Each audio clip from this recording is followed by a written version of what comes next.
Madonna went from a Michigan funeral to 1.6 million in Rio. Alchemy from grief to glory. Then came the collapse that reset everything. Before we dive into the video, hit subscribe and turn on notifications so you get the full, receipt-backed timeline as it unfolds. She arrived in Bay City, Michigan, third of six, a kid in a crowded house where faith was firm and money was thin. The rhythm of the place was predictable. School, chores, whispered prayers before bed. Then the rhythm snapped. Her mother fell ill, and before a child can learn the right words for grief, the house learned silence. At 5, she watched the person who kept the family stitched together disappear, and it felt like the sun going down at noon. After the funeral, rooms looked the same, but nothing fit. The kitchen table still seated everyone, yet someone's chair turned into a shadow. Adults tried to carry on. That's what adults do. But a 5-year-old doesn't carry on. She absorbs. She started studying faces for the softness she'd lost, leaning into any moment that felt like warmth and cataloging where it went when it left. The lesson lodged early. If love can vanish, you'd better learn something that doesn't. Her father tried to rebuild a routine, a remarriage, more children, more rules, less tenderness. The house grew louder and somehow lonelier. She learned to make a shield out of composure. Sit still in church, keep the gaze steady. Don't let the ache leak out where someone can step on it. Control became currency. If the world was going to tilt, she'd steady her own footing. That's when movement found her. Not the kind adults demand, sit, stand, fold your hands, but the kind you choose. Ballet classes taught her a deal that never broke. Put in effort, get a return, stretch, sweat, repeat, and the body answers. In a life where everything had been taken without a vote, she discovered a vote that counted. Discipline wasn't punishment anymore. Discipline was escape. She wasn't the kid with the easy laugh. She was the kid who stayed after everyone left, repeating a sequence until it clicked, turning mistakes into notes she could use. The mirror showed a girl learning to command the only territory she owned. Her posture, her breath, her line. The work rewired the wound. Grief didn't drain her, it charged the battery. Every hour spent nailing a turn said the same thing: you are not powerless. Home remained a maze. Expectations stacked, opinions hovered. She learned to thread a narrow path through all of it, banking her energy where it mattered and spending none on approval she couldn't secure. When comfort didn't show up, she manufactured another kind of warmth. Progress. Progress is warm. Progress changes the air in a room. And beneath the practice, a vow kept forming, quiet but unbreakable. No one will write my script for me, not the church, not the family, not the noise that follows a girl who is supposed to be obedient and grateful and small. If attention doesn't land on her, she'll earn it. If doors don't open, she'll knock until the hinges complain. If loss is the first author, she'll steal the pen back before chapter 2. By the time adolescence arrived, the armor wasn't cold steel, it was muscle memory. She knew how to suffer on purpose and get better because of it. She knew how to take feedback without giving away the steering wheel. She knew the difference between pain that breaks you and pain that builds you. Most people learn that late. She learned it before she knew what most people were talking about. That's the origin. Not a fairy tale, not a tragedy, but a conversion. A child converts hurt into heat, heat into work, and work into a map out of the house where the center went missing. The map points to a stage she hasn't seen yet, a city she hasn't touched yet, and a life no one around her can imagine. And then, almost casually, someone names the destination, New York. A mentor looks at her like a mirror tilted toward the future and says what she already suspects. You don't belong in the small version of your life. The ticket isn't in her hand yet, but the decision is. The moment you realize you're leaving, you've already left. She left with one small bag and $35, not because Michigan was unlivable, but because staying felt like shrinking. A mentor had already said the sentence she couldn't unhear: You don't belong in the small version of your life. Once that thought arrives, the door is already open. On the bus to the airport, she counted the money twice, then stopped counting. Nerves are louder when there's math involved. New York didn't roll out a carpet. It offered a radiator with a personality, paint that flaked if you breathed near it, and a window that jammed halfway like it was guarding the city from newcomers. She learned the neighborhoods by smell and the subway by instinct. The first weeks were a negotiation between bills and calories. One shift buys a week of train rides, 2 shifts buy groceries if you don't mind repetition. Pride is a luxury when you're racing a due date. She traded hours for rent and saved the best of herself for the reason she came. Night after night, she walked into rooms that felt borrowed. Ceilings too low, floors too sticky, amps that coughed when you asked them to work. She fronted bands that formed on a Tuesday and split by Friday, each one a quick, noisy classroom. Breakfast Club taught her the spine of a groove. Emmy taught her how to drive a melody when the cables fought back. She learned drums to feel the pulse without asking anyone's permission, picked up a guitar so a song could begin the moment she needed it to, and sang like volume might convince the universe to listen. Rejection showed up early and often. A&R guys who glanced at watches, club managers who said maybe next month like they were handing out weather reports. She kept receipts anyway, not on paper but in practice. Every no was a margin note.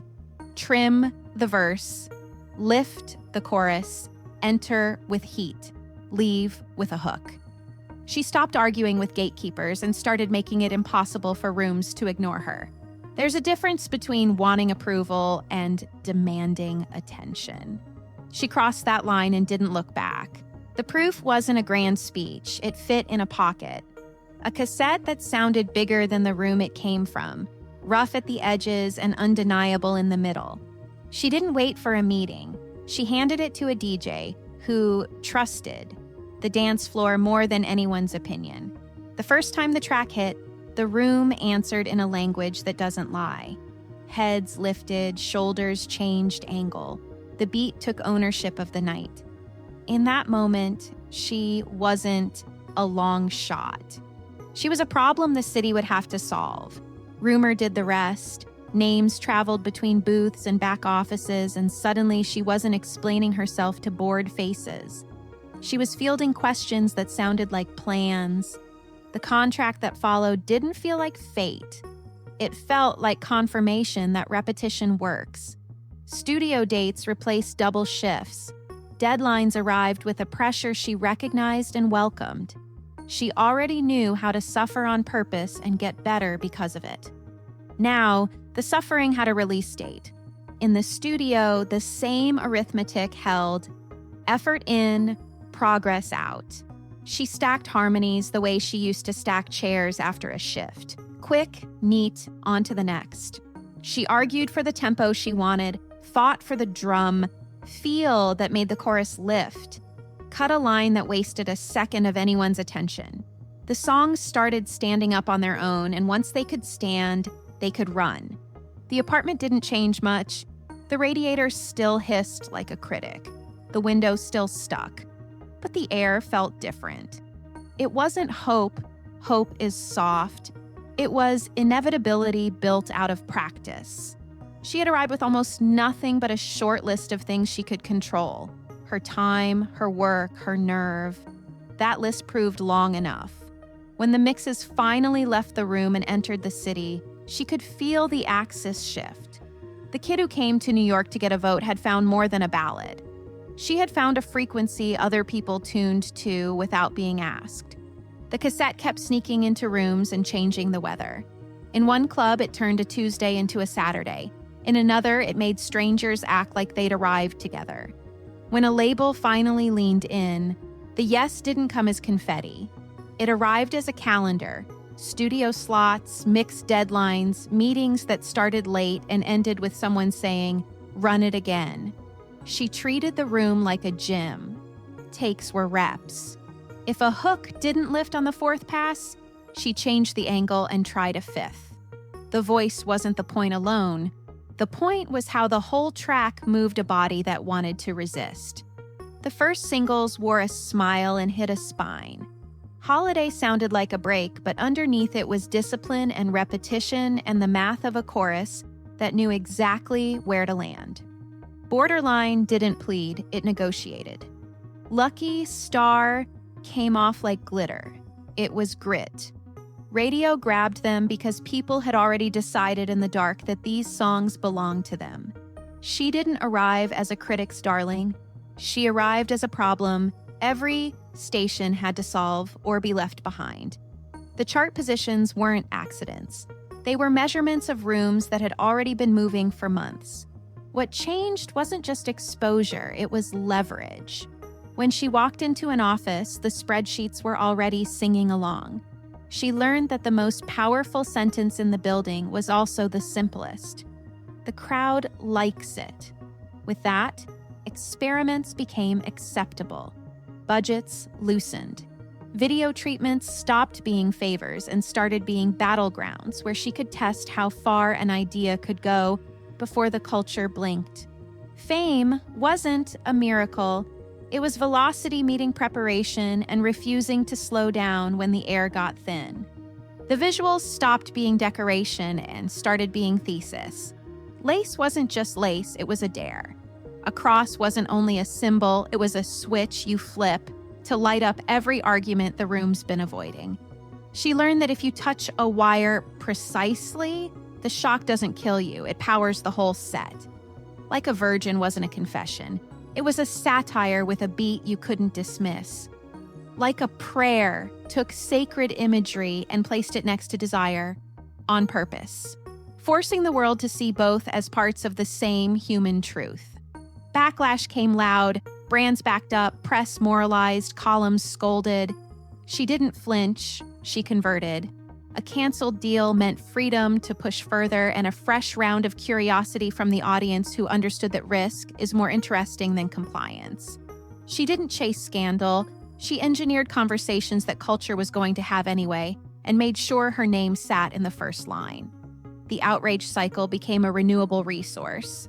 Blowback on Monday, line outside the arena on Friday.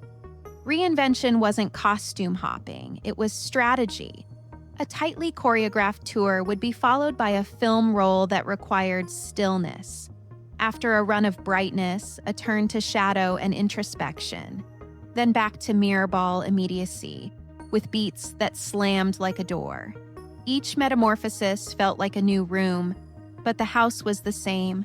Control your narrative, or someone else will take your keys and tell you how to live inside it. Her catalog widened until it felt less like hits and more like a map of someone learning, in public, how to hold power without letting it hollow you out. The next leap wasn't sonic, it was structural. She'd figured out stages and cameras, now she wanted the ledger. If you keep showing up to other people's tables, they'll always decide the menu. So she built one. The joint venture put her on the inside of decisions that had once arrived fully baked and non-negotiable. It wasn't about greed, it was about leverage. Where money points, authority follows. A label imprint, publishing angles, a multimedia arm. The architecture meant that when her instinct said yes, the machinery didn't have to say maybe. She took swings that looked reckless from the outside and perfectly calibrated from within. A project designed to scandalize, sold by the truckload because people understood she wasn't winking. She was confronting. Fashion lines and brand partnerships didn't just rent her image, they rented her point of view. The result was a feedback loop. Culture to commerce, commerce back to culture, each strengthening the other.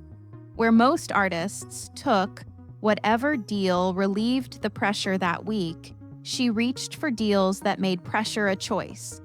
The lessons scaled. Ownership of masters, of likeness, of lanes wasn't a slogan, it was a discipline. The same muscle that let her hold a note at the edge of breath now let her hold a negotiation at the edge of patience. She didn't need to win every clause, she needed to protect the ones that would matter when the mood changed. You can survive a trend. You can't survive a contract that forgets who you are. The personal story didn't behave. It rarely does for people who live at a velocity that melts ordinary schedules. A marriage arrived like a flare, bright, consuming, romantic, in the way that makes outsiders speak in absolutes. Inside the house, intensity that had looked heroic on a stage turned into a storm that never checked the forecast. Love wasn't the problem. Combustion was. When it ended, it left a silence that didn't feel like rest. It felt like smoke after a fire. In the art circle, everything moved fast. A painter whose canvases felt like thunder. Friends whose lives were lived with no breaks and no safety rails. So many faces gone too early that funerals became a calendar item nobody knew how to process. Those losses put a pressure point on her. They also carved out a valley of gratitude that showed up whenever she talked about survival. Then came a different chapter, softer, steadier, a daughter whose arrival recalibrated her definition of urgency, a son whose presence taught her how a laugh at the breakfast table can flatten a bad headline faster than any PR plan. She kept touring and releasing and moving through reinventions, but the real plot twist was domestic. Bedtime, school runs, small rituals that made the day make sense. Another marriage promised balance, country quiet to offset stadium noise, hearth to counter spotlight. For a while it worked, then schedules rubbed like sandpaper. The crack didn't appear suddenly, it widened slowly, and by the time it was obvious, lawyers were part of the vocabulary. The custody season cut deepest. You can rehearse for critics. You can't rehearse for distance from your child. She stopped trying to win the narrative and focused on something narrower and harder. Dignity under pressure, boundaries without warfare, a steady presence even when the tabloids begged for a spectacle. She built empires out of defiance. Here she built peace out of restraint. At a certain height, good deeds can look like branding unless they leave a footprint you can't argue with. She chose results. In Malawi, instead of dropping in with a camera and a speech, she helped raise a building where there wasn't one, trained staff where there hadn't been enough, and bought equipment that made the difference between a desperate drive to another country and a successful surgery at home. The work didn't glow, it hummed. Schools replaced trees as classrooms, hallways filled with the sounds of something most people never see on a mood board, ordinary improvement. The hospital's pediatric wing turned fear into protocol. Arrival, assessment, treatment, recovery, steps that mean a child goes home instead of becoming a memory. It was logistical poetry. Donors, architects, nurses, supply chains, all pointed at outcomes measured in smaller funerals and longer futures. This wasn't an image correction. It was an extension of the same muscle she'd used since she was a kid. Turn vulnerability into structure, then let that structure carry people besides yourself. Legends are noisy. Legacy is quiet. She leaned into quiet and let the metrics speak. Beds occupied and then emptied for the right reasons. Families leaving with relief instead of grief. Communities learning to trust facilities they hadn't had before. For decades, the engine never stalled. Then, one ordinary day became a cliff. A sudden illness yanked her into silence and machines. The woman who could hold a stadium still with a glance could not hold her own breath without help.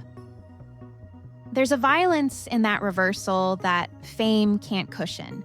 In the hospital, the math of her life simplified.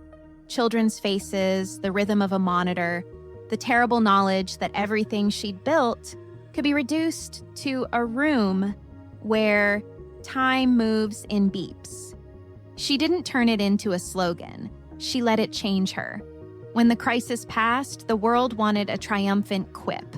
She offered something truer, gratitude for survival and a quieter appetite for the parts of life you can't headline. Training resumed, but the tempo had wisdom in it now. Schedules tightened around recovery, not the other way around. The ambition stayed, the measurement system shifted. Applause is loud, breath is louder. And then came the night that looked like a myth and felt like a debt being paid in joy.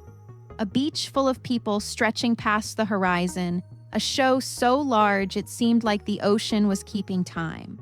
She didn't sing like nothing had happened. She sang like something had, and the crowd understood. It wasn't a victory lap. It was a proof of life broadcast that doubled as a thank you note. What the scare took was her illusion of invincibility. What it left was clarity. The empire held because it had been built on habits that don't collapse when the spotlight burns out. Discipline, reinvention, the refusal to take no as a closing argument. The hooks still did their work. The choreography still told the truth of a body that knows both pain and power. And somewhere in that thunder, the girl from the crowded house with the broken center could hear the answer she'd been pursuing since she first laced her shoes. You made something that lasts. In the end, this isn't a fairy tale with clean edges. It's a ledger. Loss on one side, discipline on the other, and somehow the math still favors the work. A child learns control to survive a missing center. An unknown learns to make no useful. A legend learns to rebuild after the body blinks. Strip away the headlines and the costumes, and what's left isn't luck, it's habit. Show up, revise, repeat, endure. That's the real engine behind the crown. She built songs that outlast trends, deals that outlast gatekeepers, clinics, and classrooms that outlast applause. Not invincibility, craft, not noise, results. Tell me in the comments, which chapter changed how you see her? The 5-year-old who lost her mother, the $35 New York grinder, the architect of her own business, the ICU survivor, or the builder of beds and schools a world away? Your pick says the most about the strength you believe in. If this hit home, share it with someone who only knows the tabloid version. And before you head out, subscribe and turn on notifications. More deep, receipt-checked stories are on the way.